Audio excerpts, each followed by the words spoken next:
Nais ni Isabela Governor Faustino D na mag-inspeksyon sa mga bodega sa lalawigan matapos na matuklasan ang Mega Shabu Laboratory sa Cauayan City. Mula sa Cauayan, Isabela, may report si Grace Doctolero live. Grace! Yes, Lakay, magandang tanghali. Plano nga ni Isabela Governor Faustino D. III na maglabas ng executive order para inspeksyonin ang mga bodega o establishmento sa lalawigan. Ito matapos madiscover ng PNP Cauayan at PDEA ang isang multi-million shabu lab na nag-ooperate sa loob ng isang warehouse.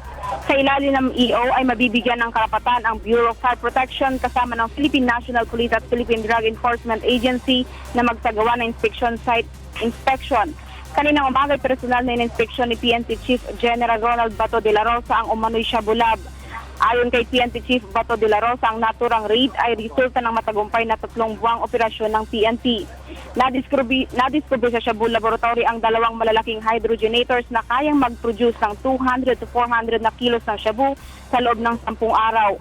Maaari itong maibenta sa halagang 100 million kada cycle. Ayon sa mga otoridad, December 2015 pa nagsimulang mag-set up ng shabu lab sa Pilipinas. Kahapon napatay na otoridad si Kim Pursalanoy alias Atong Lee at isa pang hindi nakikilalang lalaki matapos umanong manlaban sa sinagawang search warrant operation sa compound. Samantala, ayon kay Mayor Bernard D., pinatawag na niya ang lahat ng Chinese national sa lungsod ng Cauayan upang kausapin ang mga ito hinggil sa nadiscovering shabu lab sa kanilang lungsod. Yan muna ang update live mula dito sa Cauayan, Isabela. Balik sa'yo, Lakay.